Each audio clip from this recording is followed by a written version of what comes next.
a gente estar na casa de Deus, como é bom a gente louvar a Deus, como é bom a gente aprender com o Senhor, na sua palavra. E o título da mensagem dessa noite é: quem quiser ser o maior, seja o menor. Quando Jesus Cristo veio ao mundo, tudo aquilo que ele ensinava soava ao ouvido das pessoas que estavam escutando aquela mensagem como algo revolucionário. Jesus, ele trouxe algo completamente diferente do que as pessoas daquele tempo, daquela cultura, daquela época estavam acostumados a escutar. Ele traz uma mensagem de amor, ele traz uma mensagem que às vezes parecia contraditória para aquelas pessoas, porque era algo totalmente diferente daquilo que elas tinham escutado antes e aprendido. Quando Jesus veio ao mundo, lá nasceu em Belém da Judéia, lá em Israel, naquele tempo, o povo de Israel ele estava sob o domínio do Império Romano. E as pessoas dentro daquela cultura estavam acostumadas com a autoridade vinda, do imperador, a autoridade vinda do governador, que provinha do governador daquela época. E dentro daquela estrutura de governo que existia em Israel naquela época, existia o imperador romano e existia um governador que era nomeado para tomar conta daquela região da Judéia. E quando Jesus chega ali e começa com seus 30 anos de idade a ensinar as pessoas e a falar: é chegado o reino de Deus. Ninguém entendia muito, mas como assim é chegado o reino de Deus? E ele ensinava: olha, o reino de Deus é assim, o reino de Deus é dessa forma. E as pessoas começavam: poxa, que ensino diferente é esse? Mas mesmo depois de estarem acompanhando Jesus, os discípulos dele ainda tinham na cabeça que Jesus vinha para estabelecer um reino militar, um reino civil. Eles ainda não tinham caído a ficha que o que Jesus ensinava era diferente das expectativas do povo de Israel, dos judeus naquela época. E Jesus já estava chegando num ponto do ministério dele, ele já tinha completado 3 anos de ministério, ele estava indo na direção de Jerusalém para cumprir tudo aquilo que ele tinha sido chamado para fazer aqui na terra, para morrer por nós. E ele estava andando com seus discípulos, e 2 dos discípulos chegaram para Jesus, Tiago e João, e perguntaram para ele: mestre, quando o Senhor se assentar no trono do seu reino glorioso, deixe que um de nós se sente à sua direita e outro à sua esquerda. Na cabeça deles, eles estavam querendo um lugar de liderança, um lugar de honra, um lugar de poder ao lado de Jesus. Mas não era sobre isso. Jesus não estava ali com a função de dar cargos para pessoas e colocar as pessoas nos lugares de honra que elas esperavam. E essa passagem vai contando que os outros discípulos, quando viram aquela pergunta de Tiago e João, eles ficaram chateados com Tiago e João. Porque na verdade eles ficaram chateados porque eles podiam ter feito aquela pergunta primeiro, Poxa, eles atravessaram e já pediram um posto, uma posição melhor antes da gente. E começou aquela discussão entre os discípulos, porque cada um deles queria uma posição melhor do que o outro. Mas não era sobre isso. Jesus não estava ali para dar cargo para as pessoas. A gente vê no Brasil, quando troca o governo, seja o governo federal, estadual, a prefeitura, rapidamente, os partidos, todo mundo buscando cargo. Eu quero a secretaria tal, eu quero o ministério tal. Aí lá em Brasília, o Centrão tenta o máximo possível de cargos, independentemente do governo ser de direita, ser de esquerda, e aquela disputa por posições. Isso é algo que está enraizado no coração do homem. As pessoas desde cedo, por conta da nossa natureza humana, que é uma natureza caída, que é uma natureza de pecado, a gente tem essa tendência, que às vezes é até subconsciente, a gente nem percebe, a gente está sempre procurando uma posição de destaque. Claro que a gente não pode, não, eu vou ficar numa situação, eu não vou buscar, por exemplo, na minha empresa, melhorar, né, ser promovido a gerente, a diretor, crescer. A gente sempre tem que estar procurando crescer na vida, profissionalmente, estudando, mas a gente precisa ter em mente que isso não é o principal. Especialmente depois que a gente conhece Jesus e a gente começa a entender que o principal é servir a Deus e aprender com aquilo que Jesus deixou de ensinamentos para nós. Quando Jesus vai embora, né, para os céus, para estar com o Pai no final do ministério, depois que ele ressuscitou, o último versículo de Mateus, Jesus ele deixa uma ordem que é chamada a Grande Comissão. Muitos cristãos não sabem o que significa a Grande Comissão. Ele simplesmente disse: ide por todo mundo e fazei discípulos em todas as nações, né, anunciando o reino de Deus.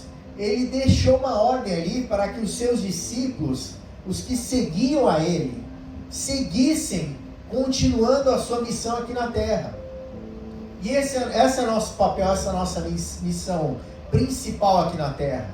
Se a gente vai conseguir uma posição elevada aqui na terra, presidente de uma empresa, ministro, presidente, ótimo, mas a gente nunca pode tirar do nosso foco o principal, que é servir a Deus e cumprir o chamado que Ele tem para cada um de nós.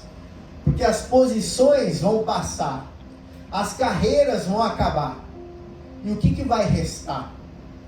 A palavra de Deus diz em Apocalipse que nós vamos levar uma única coisa com a gente. Vou até ler essa passagem. A palavra de Deus fala em Apocalipse sobre as obras que nós vamos levar. A gente não vai levar dessa terra dinheiro, a gente já escutou, né? Que caixão não tem gaveta. Quem já escutou esse ditado? Que a gente não leva nada daqui. Mas Apocalipse, capítulo 14, versículo 13, diz assim: bem-aventurados os mortos que desde agora morrem no Senhor. E essa passagem está falando que as pessoas que morrem no Senhor, ou seja, morrem com Jesus Cristo, com a certeza da salvação, são bem-aventuradas. A gente que conhece Jesus não precisa ter absolutamente nenhum medo da morte, porque a gente tem certeza absoluta e segurança de onde nós vamos quando morrermos. Estaremos com o nosso Pai nos céus. E essa passagem diz: bem-aventurados os mortos que desde agora morrem no Senhor. Sim, diz o Espírito, para que descansem das suas fadigas, né, dos seus cansaços, porque aqui na terra a gente se cansa, a gente trabalha, a gente corre atrás. E esse texto está dizendo que nós vamos ter descanso das nossas fadigas, pois as suas obras os acompanham. As nossas obras vão nos acompanhar para o céu. Mas o que isso significa? Significa que Deus está vendo tudo aquilo que a gente está fazendo aqui na terra, o nosso serviço. O que nós temos feito para o nosso Deus aqui? O que nós temos feito com relação à grande comissão, né, de, através das nossas vidas, nós impactarmos a vida de outras pessoas com o nosso testemunho, com as nossas atitudes, com a maneira como nós nos portamos em todos os lugares. Nós somos íntegros, e integridade tem a ver com ser a mesma pessoa em todos os lugares, na sua casa, no seu trabalho, na sua igreja. Você é o mesmo, você é inteiro, você é íntegro. E quando a gente pensa, né, que por que nós vamos levar as nossas obras? Porque a palavra de Deus fala sobre galardões.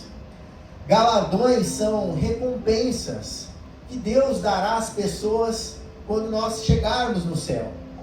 E a gente às vezes fica pensando: poxa, se Deus criou para nós o planeta Terra, o universo, que é tão maravilhoso, que é tão perfeito, né? A natureza, tudo na origem, né? Como Deus fez, tudo tão perfeito. Quanto mais Ele tem reservado para cada um de nós quando nós estivermos com Ele lá nos céus.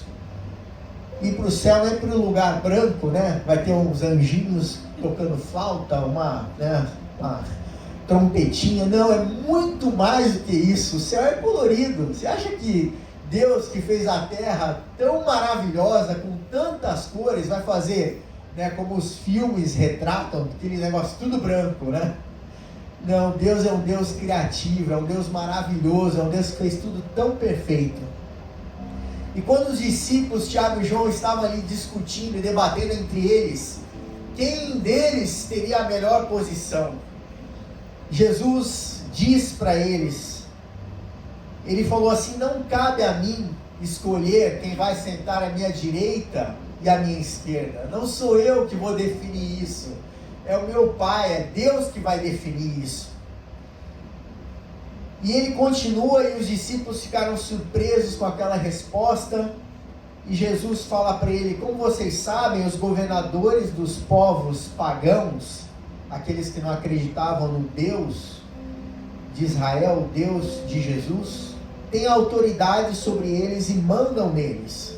Quando Jesus começa a falar sobre o governo aqui da terra, aqui no mundo em que vivemos, né, a gente está acostumado com aquela pirâmide do poder, né, onde quem está lá no topo da pirâmide, né, tem autoridade e manda lá de cima para baixo, ou seja, né, o maior manda no menor.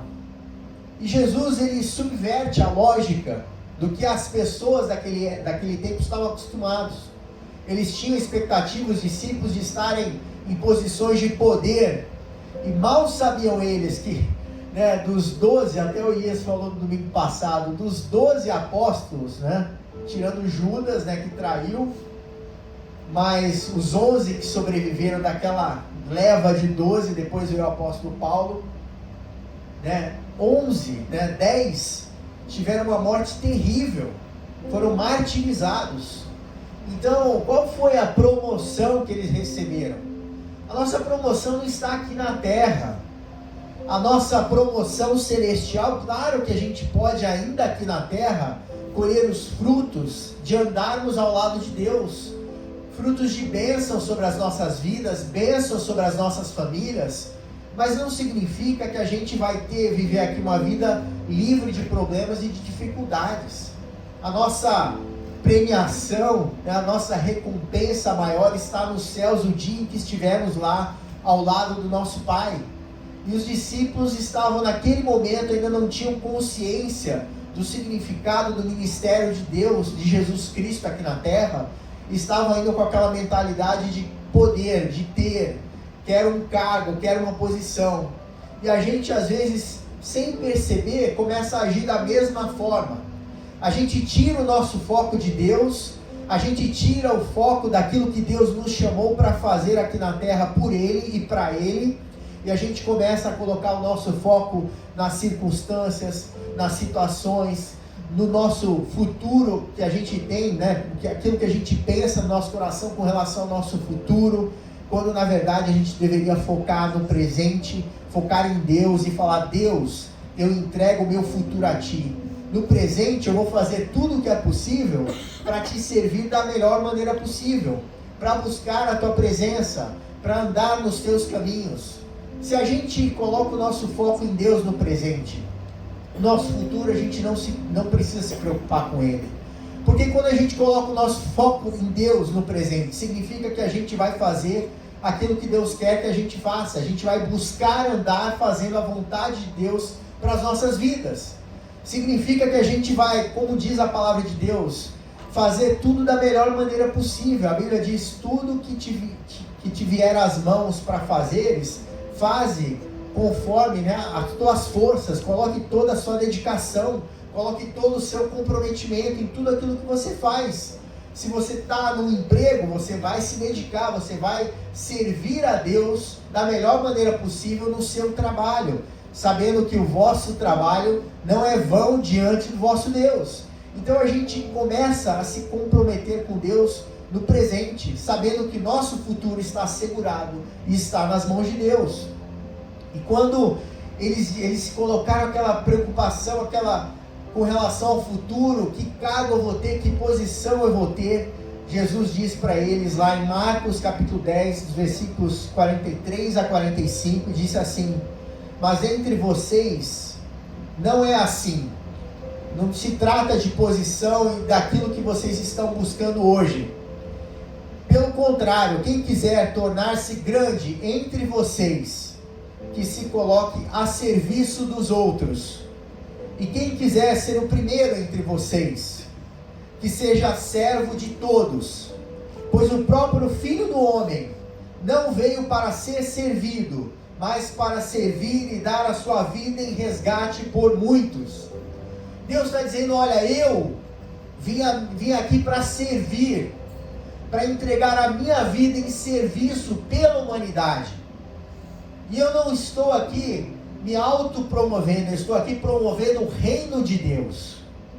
Eu estou aqui para anunciar a salvação que vem através do sacrifício que eu vou fazer naquela cruz. Eu estou aqui anunciando um reino novo, um reino onde quem quiser ser o maior tem que ser o menor, e aquele que quer ser o servo vai conquistar posições elevadas no reino dos céus. Porque quem quer ser servo não tem no seu coração o interesse em posições nem mesmo no reino dos céus. Eu tenho certeza que os apóstolos, depois da morte e ressurreição de Jesus Cristo, quando o Espírito Santo de Deus veio sobre eles, a vida deles também foi completamente transformada. Não significa que eles se tornaram pessoas perfeitas, porque só Jesus foi perfeito, mas eles começaram a entender o significado daquilo que Jesus ensinou para eles, naqueles 3 anos e meio de ministério aqui na terra. Começaram a entender que não era sobre buscar posições, mas sobre servir as pessoas, servir ao reino de Deus, ser útil para cumprimento da missão que Deus deu para eles aqui na terra, de servir a Deus, de amar ao próximo, amar a Deus acima de todas as coisas e ao próximo como a si mesmo. Lá em 1 Coríntios capítulo 1, versículos 27 a 28, Paulo, seguindo esse mesmo entendimento, esse ensino que Jesus Cristo deu aqui na terra, ele continua dizendo: meus irmãos, lembrem do que vocês eram quando Deus os chamou. Quem aqui se lembra onde você estava quando Deus te chamou? Quando Deus salvou a sua vida e te chamou para viver uma vida ao lado dele? Paulo estava dizendo isso para a igreja de Coríntios. Lembrem-se do que vocês eram quando Deus os chamou. Do ponto de vista humano, poucos de vocês eram sábios ou poderosos ou de famílias importantes.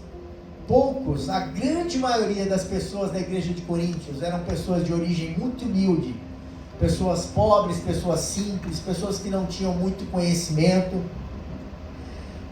E aí ele diz, Deus faz isso, para envergonhar os sábios. Deus escolheu aquilo que o mundo acha que é loucura, e para envergonhar os poderosos, ele escolheu o que o mundo acha fraco.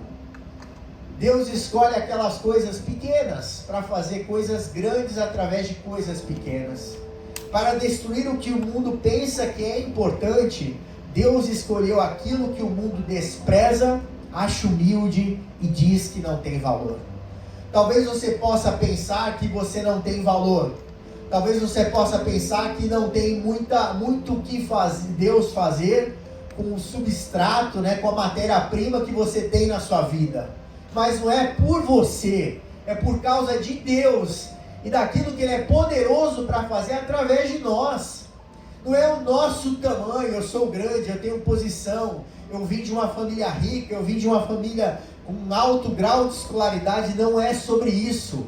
Deus é poderoso para usar as nossas vidas do jeitinho que nós somos, com todas as nossas falhas, nossas imperfeições, nossos erros, nossas incapacidades, e Ele pega essa matéria-prima que talvez o mundo diga não serve para nada, e Ele fala: eu vou pegar essa matéria-prima e vou fazer uma grande coisa através dessa vida, porque o poder não está nessa pessoa, o poder vem de mim, vem de Deus. E Deus faz isso sempre fez e continua fazendo através de nós. Nós de nós mesmos não temos nada de valor, mas o que temos de valor é aquilo que Deus colocou nas nossas vidas, que é Jesus Cristo. E através da presença de Jesus Cristo em nossas vidas, nós fomos comprados por um alto preço, que é o sangue de Jesus Cristo. E por causa do preço que Ele pagou na cruz do Calvário, nós temos acesso a Deus, nós temos acesso ao Pai e acesso às promessas que Deus tem para cada um de nós. E a gente precisa se lembrar das promessas de Deus. Deus pega, como diz esse texto, as coisas que são consideradas aos olhos do mundo vis, sem valor, desprezíveis, e Deus pega justamente essas coisas, essas pessoas que às vezes aos olhos do homem não têm valor. Deus enxerga muito valor nessas pessoas, porque Ele vê em cada um de nós a oportunidade de glorificar o próprio nome de Deus através das nossas vidas. Não leve em consideração de onde você veio, a sua família, de onde você nasceu. Mas eu nasci numa família sem condições, uma família isso. Não, Deus te usa, Deus nos usa e Deus nos capacita, Ele transforma a nossa história. E eu gosto muito de uma história na Bíblia, que é a história de Davi. É uma história extremamente conhecida, né? Todo mundo aqui já escutou a história de Davi e Golias. E Davi é um exemplo clássico na Bíblia de um jovem que era extremamente tratado como o menor, por incrível que pareça, era justamente o menor da casa, era o filho caçula. O pai dele se chamava Jessé e teve 8 filhos, e Davi era o caçula daquela família. E Israel entrou em guerra contra um povo chamado os filisteus. Os filisteus, eles eram um povo que tinha uma cultura de navegação, eles desbravavam os mares naquela época, eles eram especialistas em ferro, que era uma especialidade que era difícil, nem todos os povos tinham naquela época. Os judeus, ele era um povo que se chama agropastoril. Eles plantavam, eles cuidavam, de animais, tinham criações, rebanhos. Os filisteus não, eles eram um povo que sabiam, trabalhar o ferro, tinham os ferreiros ali naquela época, então eles tinham armas para municiar o seu exército. E eles saíram originalmente, os filisteus vinham da ilha de Creta, e eles se fixaram, migraram ali no litoral da Palestina, no litoral de Israel. E o povo de Israel, eles viviam ali do outro lado das cordilheiras. E os filisteus estavam se aproximando e os israelitas ficavam ainda mais do outro lado daquelas cordilheiras, das montanhas que tinham naquela região. E os filisteus foram invadir a terra de Israel. E era, humanamente falando, impossível que o povo de Israel ganhasse aquela batalha. Eles eram um povo, como eu disse, de pastores de ovelha, de homens de agricultura. E naquela época, quando tinha uma guerra como aquela, eles reuniam as pessoas. Quem vai para a guerra? Passava ali nas vilas, nas cidades, e levavam o máximo possível de homens que estavam dispostos a lutar naquela batalha. E aí eles se colocaram diante dos filisteus, e a situação era que os filisteus vinham do litoral, subiam uma montanha, e diante deles tinha um vale. E os judeus vinham do outro lado, os israelitas também subiam a montanha que tinha do outro lado, e entre eles tinha um grande vale. E aí ficava naquela situação que nenhum dos exércitos queria atacar o outro primeiro, porque quem ficava na posição mais elevada tinha vantagem naquela guerra contra o exército inimigo. E durante semanas eles ficaram naquela sinuca de bico, ninguém queria dar o primeiro passo para atacar o inimigo. E era uma situação difícil, porque quanto mais tempo passava, mais aqueles homens que também eram agricultores e cuidavam dos seus rebanhos, deixavam de produzir o sustento deles. Eles estavam ali na guerra, então começava a faltar comida, não tinham suprimentos para aqueles exércitos. Quanto mais tempo passava, aquela situação ia ficando mais difícil para eles. E chegou um momento em que, dada aquele impasse, que ninguém queria dar o primeiro passo, Golias, um belo dia, que era o gigante, a Bíblia fala que ele tinha quase 3 metros de altura, ele desce, junto com um servo dele que carregava o escudo dele. A Bíblia fala que tinha quase 60 quilos o capacete e a armadura daquele gigante. Era um homem enorme. E ele se colocou ali, e a Bíblia fala que durante 40 dias, todos os dias, de manhã, no começo da manhã e no final da tarde, ele chegava, gritava bem alto contra o povo de Israel, dizendo: quem é que tem coragem, né, de me enfrentar, de lutar contra mim? Se vocês ganharem, né, se o seu campeão, né, tinha que vir um homem para lutar contra Golias. Já que a gente está tendo esse impasse, a guerra não vai adiante, se alguém de vocês aí me vencer em batalha, nós seremos seus escravos. Mas, se eu vencer, vocês serão meus escravos. Mas nenhum homem, daqueles homens todos de Israel, teve coragem de enfrentar aquele gigante. E um belo dia, o pai de Davi, Jessé, pediu para ele: meu filho, vai lá levar comida para os seus irmãos. E ele foi lá, e a Bíblia fala que ele levou pão, levou queijo.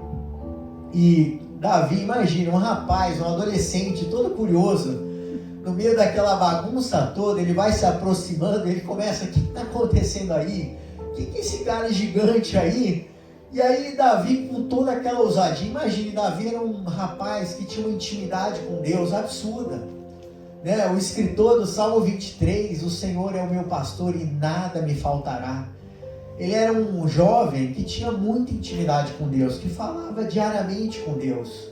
E ele achou um absurdo que aquele gigante, né, ele falou: quem é esse incircunciso, né? Quem é esse pagão para se levantar contra o Deus de Israel?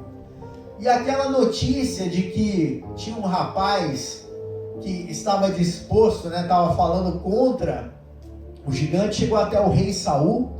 E o rei Saul, talvez desesperado, porque aquela guerra não acabava mais, os dias se passavam e eles não saíam daquele impasse, manda chamar Davi. Davi vai até ele e ele fala: você está disposto então a lutar contra Golias? E ele falou: sim, eu vou lutar contra ele. E aí Saul pega a sua própria armadura, e a Bíblia diz que Saul também era um homem alto, e Davi era um rapaz, ele não tinha a estatura de Saul, e aí tentam colocar ali em Davi aquela armadura, e ele fica todo desengonçado naquela armadura grande de Saul, e ele vai indo, e no final ele acaba desistindo. Ele fala: não vai dar para eu lutar com essa armadura.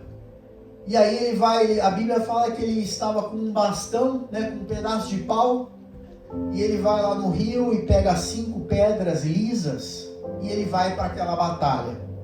E é o exemplo clássico, né? O que você tem na sua mão, né? Davizinho, coitado, tinha lá, coitado entre aspas, né? Tinha um pedaço de pau, tinha lá uma funda, que a gente chama também de estilingue, mas não é bem aquele estilingue, né? Era aquela funda que girava. E ele vai lá, e quando ele se depara, né, com o gigante fala: você acha que eu sou um cachorro? Falou para Davi, para vir contra mim com um pedaço de pau? Tá maluco, né? Você perdeu a noção, né? Tá sem juízo. E Davi vai lá, né? Porque Davi colocou a sua confiança em Deus.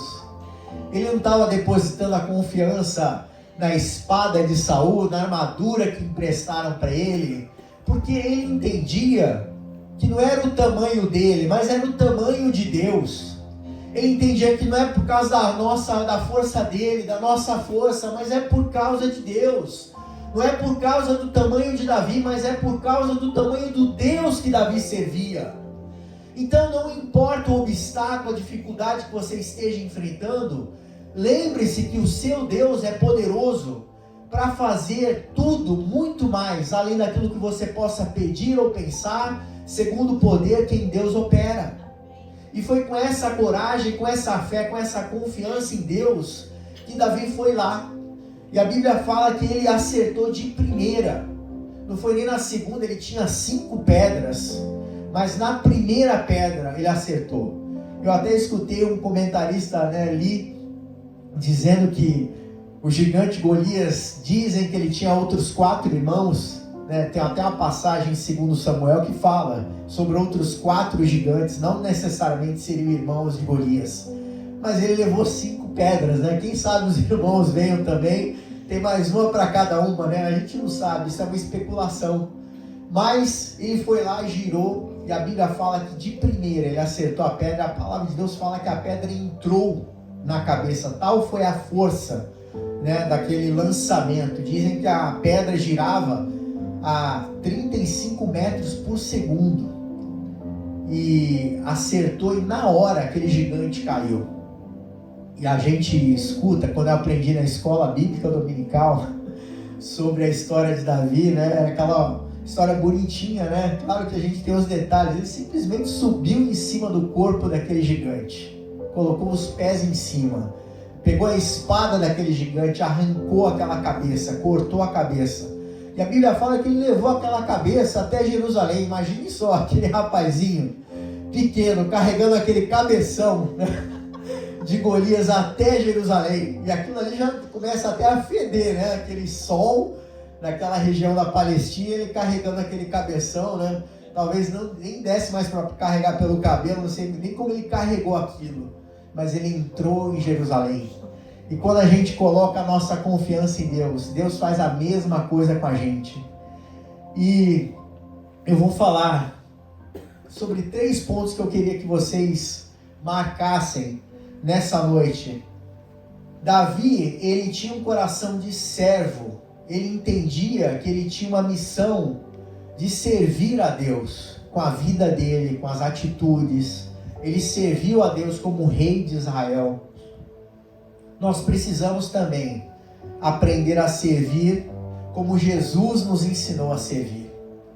Naquela passagem em João capítulo 13, versículos 14 a 17, que a gente vai ler agora, a gente vê um momento em que Jesus está com os seus discípulos e ele se abaixa para lavar os pés dos discípulos.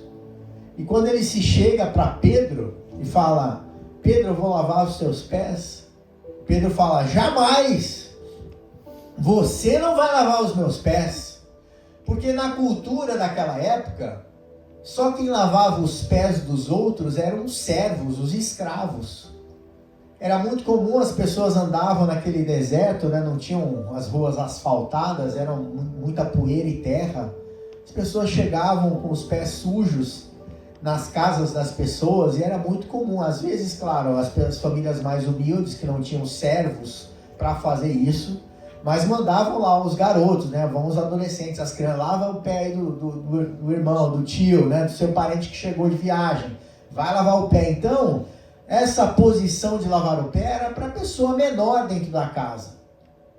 E ninguém jamais esperava que Jesus, o mestre, a quem nós estamos seguindo todos esses anos, né, esses 3 anos e meio, vir lavar o meu pé? Não, Pedro virou para ele e falou: não, Jesus, você não vai lavar meu pé. E Jesus falou para ele: se você não permitir que eu lave o seu pé, você não tem parte comigo. E aí Pedro mudou radicalmente a posição dele e falou: não, Jesus, não só o pé, mas o corpo todo, lava tudo. E Jesus falou: não é sobre lavar o corpo todo, é o simbolismo que isso traz. Eu me fiz servo, eu desci do trono dos céus e estou aqui na terra como servo. Eu não vim aqui como um rei para dominar tudo, eu vim aqui para servir em primeiro lugar. E aí esse texto diz assim: ora, se eu, Jesus, né, sendo o Senhor e Mestre, lavei os pés de vocês, também vocês devem lavar os pés uns dos outros. Porque eu lhes dei o exemplo para que, como eu fiz, vocês façam também. Em verdade, lhes digo que o servo não é maior do que o seu senhor, nem o enviado é maior do que aquele que o enviou. Se vocês sabem estas coisas, bem-aventurados serão se as praticarem. Jesus não veio, como eu disse, para se autopromover, ele veio para servir por amor e para proclamar o reino de Deus. E o próprio Jesus ensinou em Mateus 6,1, evitem praticar. Quando Jesus nos ensina a servir, ele fala: vocês não só têm que servir, mas vocês têm que servir de uma maneira discreta. Vocês não têm que servir para aparecer, ou vocês não têm que servir para que as pessoas vejam. Infelizmente tem muita gente que faz isso, né? Às vezes pega uma oportunidade de servir, na verdade, para se mostrarem como pessoas piedosas, né? Pessoas que se colocam com a posição de servo. Mas Jesus ensina, olha, evitem praticar as suas boas obras de justiça diante dos outros para serem vistos por eles. Porque sendo assim, vocês já não terão recompensa junto do Pai de vocês que está nos céus. Deus, diferentemente dos homens, ele consegue entender nosso pensamento, ele sabe o que se passa na nossa cabeça, e ele sabe perfeitamente quem está servindo com o coração ou quem está servindo com outros objetivos, com outras motivações. E ele vai recompensar as pessoas que servirem a Deus com a motivação certa de propagar o reino de Deus e verdadeiramente estarem exprimindo, né, expressando com as suas vidas o amor de Deus através das suas obras. As obras não nos salvam, mas as obras são usadas por Deus para que o ministério dele se cumpra aqui na terra através das nossas vidas. O servir a Deus não vai levar a gente para o céu, não é o que vai nos salvar, mas o servir a Deus é aquilo que nós fazemos porque amamos a Deus, por aquilo que ele fez por nós, morrendo na cruz. Então, as suas obras, como eu disse antes, não vão te salvar, mas vão te acompanhar para os céus, como está escrito lá em Apocalipse 14:13. E a gente tem lá em Colossenses também Paulo ensinando, ele diz assim: servos, obedeçam em tudo aos seus senhores aqui na terra. E quando Paulo está escrevendo para a igreja de Colossenses e está dizendo servos, ele está falando claramente, porque naquela época tinham pessoas que ainda eram escravas, porque as pessoas aceitavam Jesus do jeito que elas estavam. Tinham pessoas que entregavam a sua vida a Jesus sendo escravas. E aí naquele momento, em Colossenses 3, capítulos 22 a 24, diz assim: não servindo apenas quando estão sendo vigiados.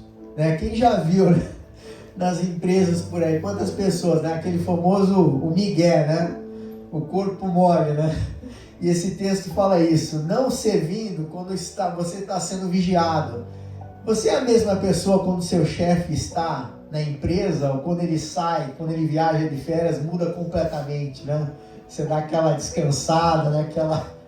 E esse texto está dizendo isso, né? Não servindo apenas quando estão sendo vigiados, visando somente agradar pessoas, mas com sinceridade de coração, temendo o Senhor.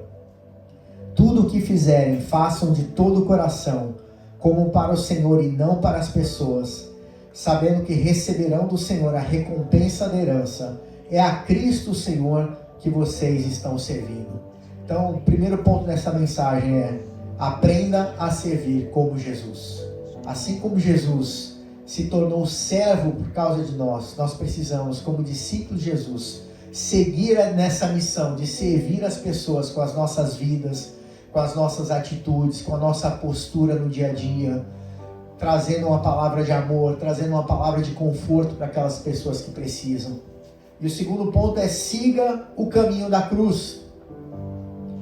Tem gente que fala: o que é isso, seguir o caminho da cruz? Essa passagem de Mateus, capítulo 16, de 24 a 26, diz assim: então Jesus disse aos seus discípulos: se alguém quer vir após mim, negue a si mesmo, tome a sua cruz e siga-me. Você quer seguir a Jesus? Você quer seguir os passos de Jesus? O que Jesus disse que você precisa fazer é negar a si mesmo. E o que é negar a si mesmo? Significa que você vai abafar a sua natureza, as suas características? Não, significa que você vai colocar Deus em primeiro lugar na sua vida. Se tiver que tomar uma decisão em que você pense e fale: isso daqui vai agradar a Deus, isso daqui é algo que está de acordo com a vontade de Deus, eu prefiro fazer aquilo que está de acordo com a vontade de Deus do que fazer aquilo que está de acordo com a minha própria vontade. O negar-se a si mesmo é você colocar a vontade de Deus acima da sua vontade pessoal, da sua vontade própria. E na medida que você vai andando com Deus, na sua caminhada com Ele, aprendendo na sua palavra, orando, vivendo uma vida de comunhão com Deus a cada dia, cada vez mais o nosso caráter vai sendo moldado à semelhança de Jesus Cristo. E vai ficando cada vez mais fácil cumprir a vontade de Deus. Porque a gente andando com Deus, a gente vai compreendendo mais a vontade de Deus. A palavra de Deus diz que a vontade de Deus é boa, é perfeita e agradável. E se a gente está andando, colocando a nossa vida diante de Deus a cada dia, fica mais fácil cumprir a vontade de Deus para as nossas vidas, porque a gente está andando cada dia, buscando em Deus. Deus, o que você quer que eu faça nessa situação? Deus, eu não quero fazer aquilo que me agrada, eu quero fazer aquilo que te agrada. Deus, eu prefiro tomar uma decisão que vai me fazer, num primeiro momento, achar que eu estou tomando uma péssima decisão, mas se esta decisão for a decisão que esteja, que está alinhada com a tua vontade para a minha vida, eu prefiro tomar essa decisão que está alinhada com a tua vontade.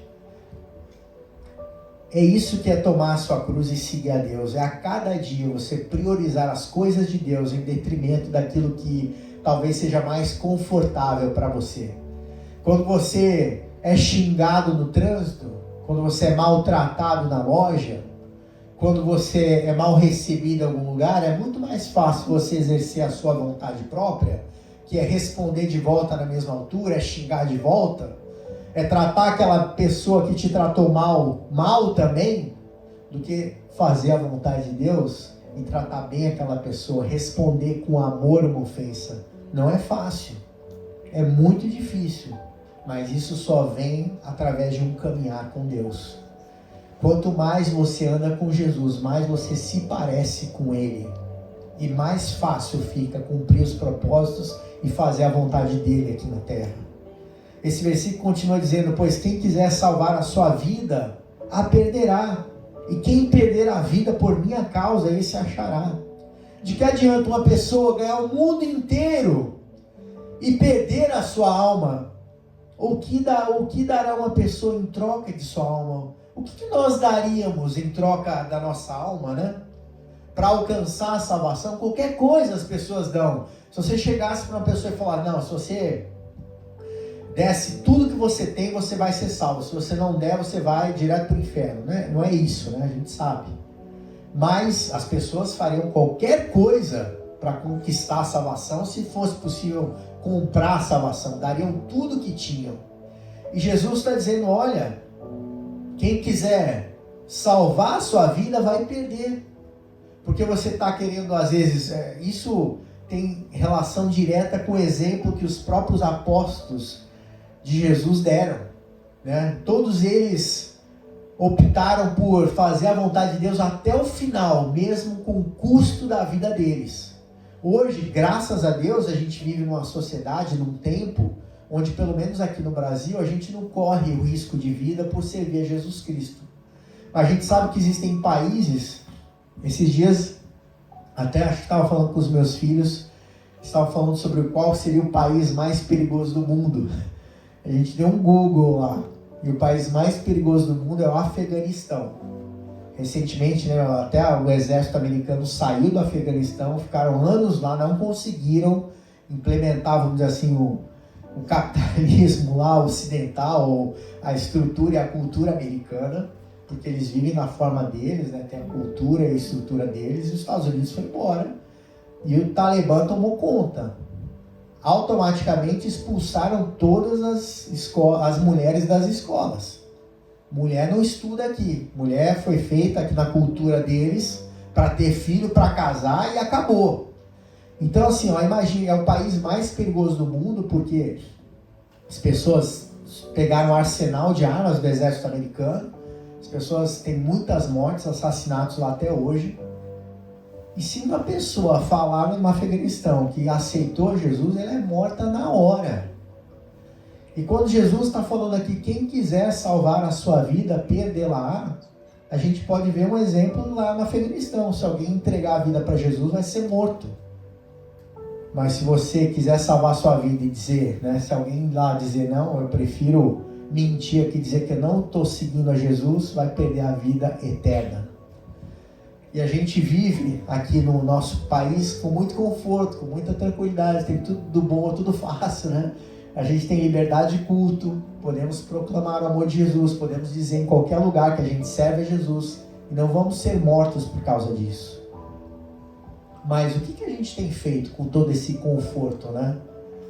A gente deveria, com essa liberdade, ter muito, imagina, né? Talvez o apóstolo Paulo escutando nos dias de hoje, olha, as pessoas podem falar livremente, ninguém vai apedrejar ou matar. E eu lembro, uma das histórias mais lindas da Bíblia, é a história de Estevão.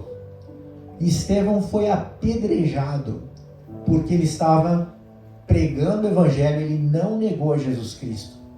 E a palavra de Deus diz que o apóstolo Paulo, antes de se converter, o nome dele ainda era Saulo, né? Ele segurou as vestes, né, de Estevão, enquanto ele era apedrejado. E é muito lindo porque o único lugar na Bíblia que fala que Jesus Cristo se levantou do seu trono foi quando Estevão foi assassinado com pedras. A Bíblia diz que Jesus se levantou do trono para receber. É a máxima honraria que qualquer pessoa poderia ter. Imagine, Jesus Cristo, o Filho do Deus vivo, o Filho do Deus eterno, se levantou naquele momento por causa de Estevão, pelo sacrifício que ele sofreu naquele momento. Jesus o recebeu. Que sacrifício nós temos feito por Jesus Cristo, né? Terceiro, viva por algo maior. Nós precisamos entender que não estamos aqui na terra de passagem simplesmente para ocupar espaço, para respirar um pouco de oxigênio, para comer comida, para vestir roupa, para termos uma profissão, para termos uma família. Claro, tudo isso faz parte, mas nós precisamos entender que nós devemos viver por algo maior. Nós temos uma missão aqui na terra, nós temos um propósito, uma vida com propósito. Em Colossenses capítulo 3, versículos 1 e 2 diz assim: portanto, se vocês foram ressuscitados juntamente com Cristo. Alguém aqui foi ressuscitado? Eu fui. Porque a palavra de Deus diz que quando nós entregamos a nossa vida a Jesus Cristo, nós fomos ressuscitados junto com Ele. Fomos ressuscitados para uma nova vida, uma vida, né, onde o pecado não nos leva mais ao inferno, porque Jesus Cristo perdoa os nossos pecados, lava e nos purifica de todo pecado através do seu sangue. Então, portanto, se vocês foram ressuscitados juntamente com Cristo, se vocês entregaram a sua vida a Jesus, se vocês são discípulos de Jesus, busquem as coisas lá do alto, onde Cristo vive, assentado à direita de Deus. Pensem nas coisas lá do alto e não nas que são aqui da terra. Não significa, de novo, que a gente vai virar, assim, pessoas alienadas, né? Pessoas que, não, vai ser todo mundo, vão largar as profissões, não é isso. Mas significa que a nossa prioridade, como diz a palavra de Deus, buscai em primeiro lugar o reino de Deus e a sua justiça, e todas as demais as coisas lhe serão acrescentadas. A gente precisa entender que Deus deve vir em primeiro lugar nas nossas vidas. Viva por algo maior. Eu sei que cada um de nós tem os seus problemas próprios, nós temos as nossas dificuldades, mas quando você coloca Deus em primeiro lugar na sua vida, Deus vai começar a cuidar de todas as situações que te afligem, que te preocupam. Você pode até nem continuar sofrendo, continuar com a dificuldade, continuar com a luta, mas Deus vai mudar a sua perspectiva em relação ao problema. O problema não vai mais te afundar, te colocar para baixo, porque você está olhando para Jesus, o autor e consumador da nossa fé. Você vai seguir em frente, marchando, crendo que Jesus Cristo está no controle de toda a situação. Porque o seu foco não são os problemas, as dificuldades, a política, o governo, a inflação, o dólar subiu, o dólar baixou, o desemprego subiu, caiu. Não, o seu foco. Você pensa em primeiro lugar nas coisas do alto. E Jesus prometeu: busque em primeiro lugar o meu reino e a minha justiça, e as demais coisas vos serão acrescentadas. Vai dar tudo certo, porque Deus está ao teu lado, está contigo. Ele te pega pela tua mão e fala: vamos, eu estou na frente, eu vou com você. O deserto pode estar longo, né? A dificuldade, o tempo de dificuldade que você está enfrentando. Eu estou há 4 anos, há 10 enfrentando esse problema, mas Deus vai te dar graça. A minha graça te basta, porque o meu poder se aperfeiçoa nas tuas fraquezas. Então pega esse momento de dificuldade e fale: Deus, apesar da minha dificuldade, das minhas fraquezas, do meu problema, eu vivo por algo maior. Eu vivo para te servir, eu vivo para fazer a tua vontade, e eu vou seguir em frente, buscando a tua presença a cada dia e te priorizando na minha vida. Amém? Vamos nos colocar em pé, vamos falar com Deus.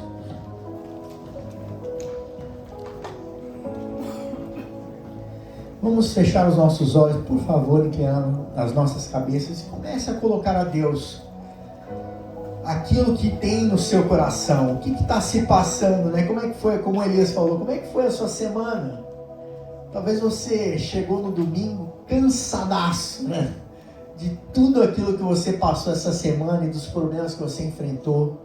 Mas comece a falar com o Senhor sobre tudo aquilo que te aflige, que te preocupa, e comece a entregar aos pés do Senhor nesse momento. Pai querido, muito obrigado, Senhor, por essa noite. Muito obrigado por cada um de nós, Pai, que está aqui presentes na Tua casa nessa noite, porque nós estamos buscando a Tua presença. E de certa forma estamos priorizando nesse momento estarmos na Tua casa, na Tua presença, porque poderíamos estar fazendo outras coisas. Mas cada um de nós está aqui porque optamos por, nesse momento, estar buscando em primeiro lugar o reino de Deus nas nossas vidas, Senhor. Ó Pai, em nome de Jesus Cristo, que o Senhor possa nessa noite tirar toda insegurança, toda preocupação, toda ansiedade que está afligindo o meu irmão, a minha irmã que entrou aqui nessa noite preocupado, cansado da situação, do deserto, da circunstância que aflige, que o aflige. Ó Pai, em nome de Jesus Cristo, que o Senhor possa trazer a paz que excede todo entendimento no coração de cada pessoa que entrou aqui nessa noite. Em nome de Jesus Cristo, Pai, que todo laço do inimigo, que todo ataque do inimigo contra cada um de nós aqui possa cair por terra em nome de Jesus Cristo. Nós declaramos a vitória do Senhor Jesus Cristo sobre as nossas vidas, em relação a toda e qualquer circunstância que tem nos afligido, que tem tirado a nossa preocupação. Em nome de Jesus, que nós possamos ter uma semana abençoada, uma semana cheia de confiança e fé no coração, acreditando que cada um de nós pode ser usado poderosamente por Deus, para cumprir a missão que Deus deu a cada um de nós aqui na terra. Nós fomos chamados para servir. Nós temos entendido que vivemos por algo muito maior do que nós mesmos. Nós vivemos para Jesus. Deus seja louvado, que nós tenhamos uma semana abençoada, em nome de Jesus. Amém. Deus seja louvado.